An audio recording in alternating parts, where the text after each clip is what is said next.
It's a pleasure to have you here. The details now. Exactly 40 years ago today, junior officers in Ghana's army rose up against their senior officers in a bloody uprising that replaced the FWK Akufo-led military regime. As we build up to the second special assignment series on crimes that shook the nation, titled Scars of the Revolution, today we'll hear how this insurrection happened, leading to the death of then Army Commander Major General Odartey Wellington.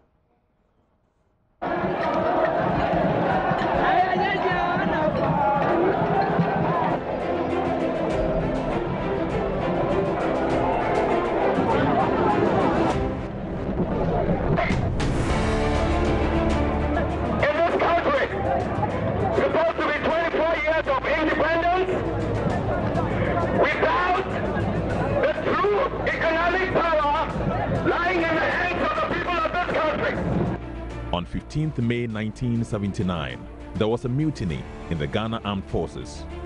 The nation heaved a sigh of relief when this uprising was stopped. For the first time in Ghana, a group of junior army officers had attempted to pull down a military regime made up of senior army officers. However, things took a dramatic turn when, at the trial of the mutinous soldiers, Director of Public Prosecutions George Akins went out of his way to defend their conduct. Overnight, the band of conspirators became heroes. On the 4th of June, some soldiers released those standing trial. The squadron commander at the Recce Regiment, Major Ibrahim Reader, shares how it all started. June 4th started very early in the morning. That was kicked off the activities of that day. I came home around midnight because June 3rd was my birthday. Came home from a party a friend had organized. And as I was getting into bed at 1 a.m., I heard fire. Soldiers were shooting at 5th Battalion of Infantry, which is just across Recce Regiment. And the fire intensified. And mostly soldiers were firing into the air.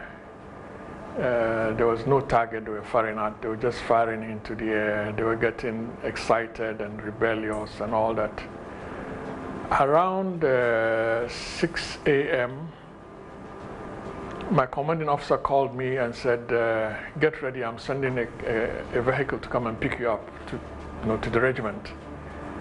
From where I lived, it was about 600 yards. So my commanding officer sent a vehicle to pick me up and went to the regiment, and we rallied the troops around, got all the armored cars lined up on the square, which we normally do, and ammunition loaded, ready for orders. My commanding officer tried as much as possible to get hold of the brigade commander, which was difficult. It didn't happen. Eventually, General Odartey Wellington responded. When he responded, he ordered that he needed the broadcasting house to address the troops. If you remember, at that time, the broadcasting house had been captured, and Rawlings had gone to make an announcement. And one of the things that he said that were very detrimental to the officers was that the officers should not stand in the way of the junior ranks, because they were fighting against the repression that had taken place, which was a big lie. There was no repression. Captain Ba Achamfo, who later became the youngest member of the Armed Forces Revolutionary Council, AFRC, was commanding the rebellious soldiers from the 5th Battalion Regiment. He explains how the release of Flight Lieutenant Jerry John Rawlings developed into a full-scale revolt, resulting in the overthrow of the military regime of FWK Akufo. We had wind that he was going to be executed that day. Somehow the explosion occurred that day. He was rescued from certain death. And to become leader of June 4th and go on to become leader of the AFRC. But only for him to turn around and betray June 4th. I mean, I can't take this lightly. It's unforgivable. How did he betray June 4th? Oh. I will cite Just one example. Let me cite just one key example, or two. That Jerry Rawlings organized and took arms to overthrow Ghana's Third Republic. Okay. Was not only a treasonable offense, but it was in clear breach of the key June 4th principle of military non-interference into politics. That was a key principle. It was a key principle. And let's face it, can any Ghanaian seriously convince me that Jerry Rawlings, the apostle of probity, accountability, and transparency, can today stand the test of those principles? Absolutely not.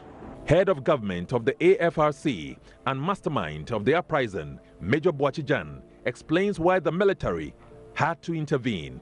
The country was running down on the back of armed rule, and I don't think that was then correct and even now correct. So we decided that we'll do something about it. The trouble with confronting and a gang of armed people is that you don't go to them with the Bible.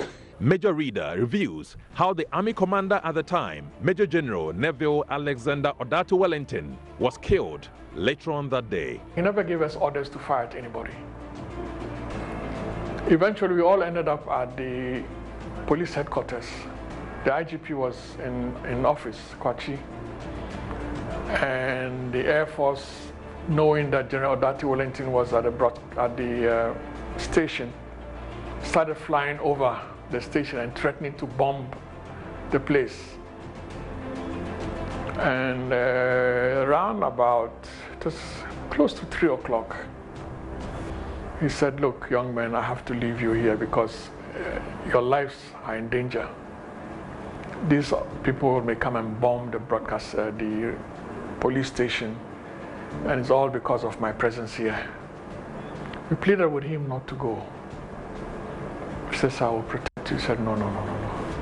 And even he refused to go in one of our armored cars. He went in a police MOWAC, the small MOWACs, yeah.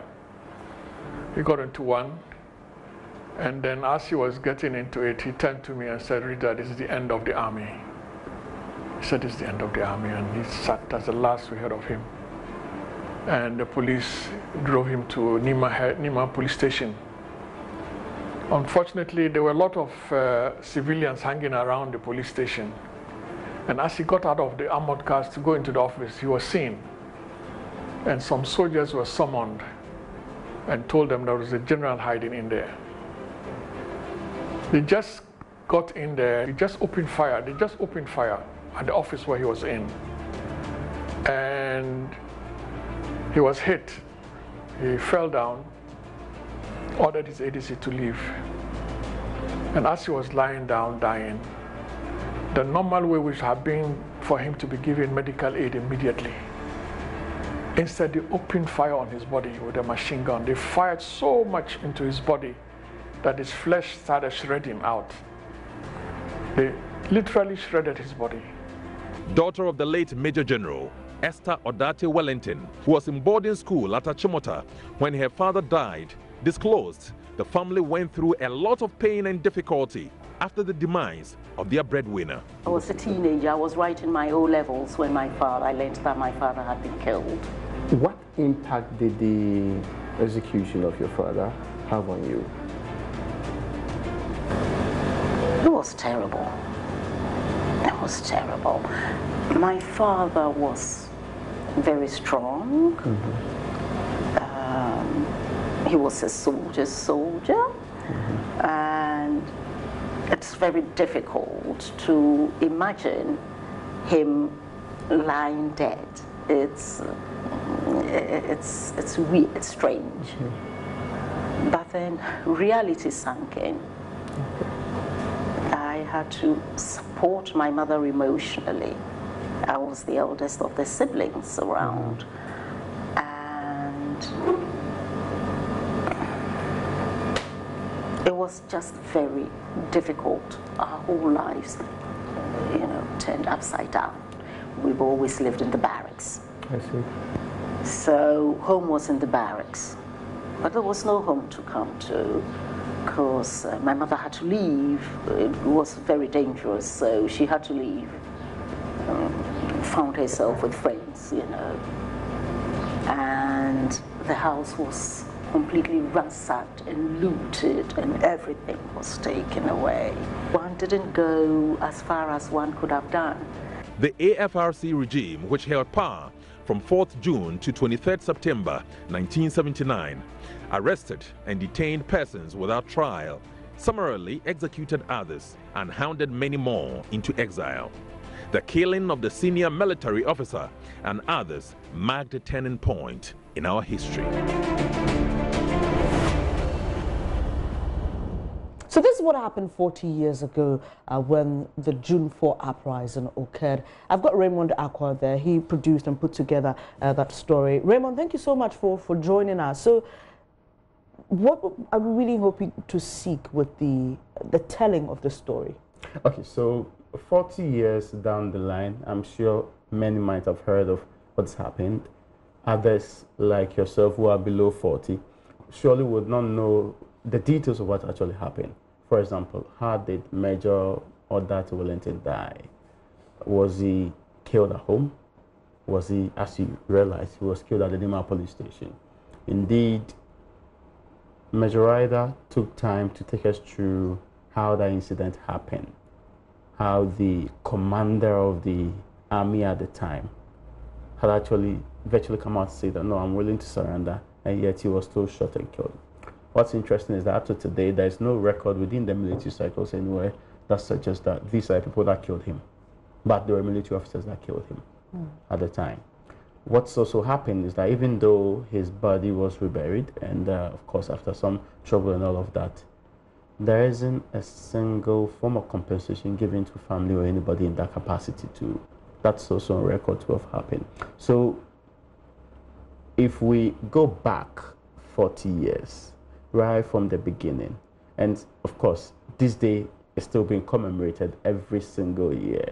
I'm sure later on this morning it will be commemorated again. And the event has actually started. Brilliant. So we need to put in proper perspective how very relevant was George Akins, the Director of Public Prosecutions. And let's not forget, George Akins under the PNDC became the Attorney General.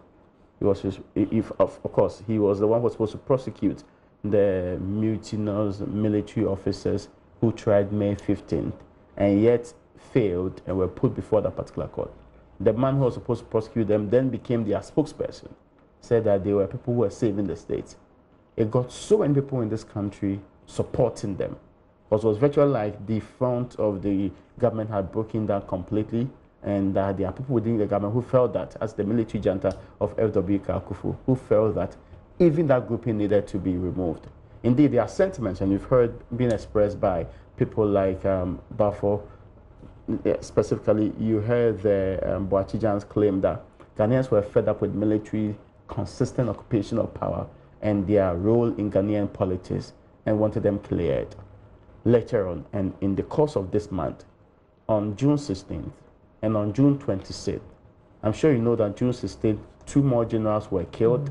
June 26th, 6 more of them were also killed. We're telling you specifically how all of these stories panned out. As we move towards, and again, these are all important crimes that shook the nation, that actually shaped our history, that we still recall and sometimes commemorate in our days today. How all of them came together to shape what is currently our system and how we're running. More importantly, what lessons have we learned from all of these? Because the call for blood to flow was done by ordinary Ghanaians. Indeed, some of them were the ones that pinpointed to the military team passing by that we think Odartey Wellington is still at the police station here. Chase him and get him out of the place. So the roles that ordinary people also played, and whether or not we have learned useful lessons from our past, so that one important end, if we indeed had learned lessons for a very long time, you and I would know that Major Mohammed's incident would not happen. That's one thing that should tell you how far we've come with our, what they call the quest. But scars of the revolution which will be told at the end of all of these prior storytelling, would crown it all. It will tell you some of the heinous things that's happened in times past, some of the big scars that people still live with today, how it's affecting their lives, how it changed the course of themselves, their families, and everybody related to them, and how they think that ought to be remedied. What plans have we done before to try to remedy it? Has it worked? Did we implement it? Did we go through the full on trying to making sure that we do what is right to make sure we truly reconcile the state? That will be the cracks of the scars of the revolution, which will herald all of these other important stories about what's happening in this country. Raymond, you talk about commemorating the event. Let's take you now live to Nungua, where that event is being commemorated, just to give you a sense and a feel of what's happening there.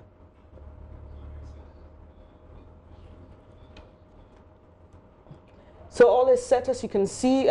Former President Jerry John Rawlings is yet to speak, but what's happening now is some wreaths are being laid.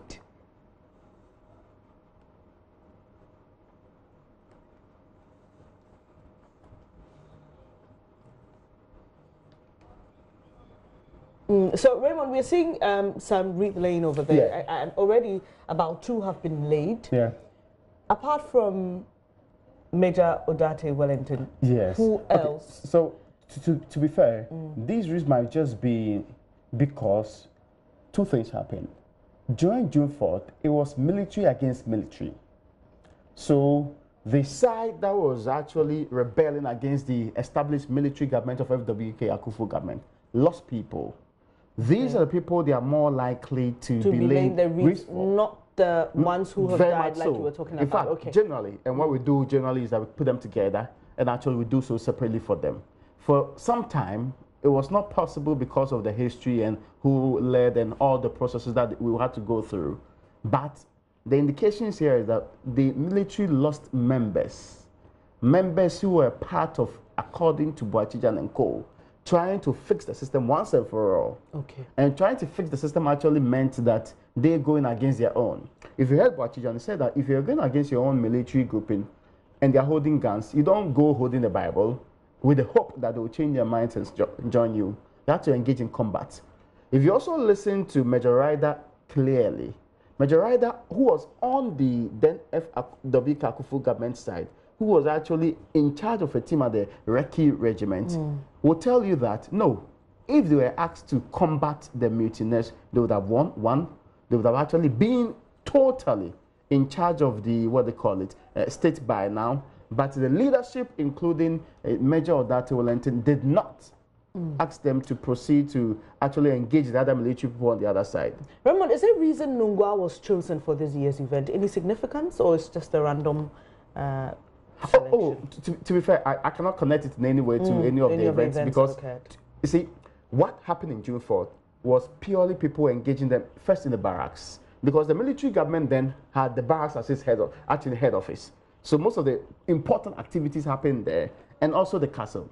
Now, so barracks and wherever it was important to meet, especially GBC also became an important point, because you remember that there were 2 announcements made. Jerry Rawlings, when he was let out of jail, actually went to make an announcement.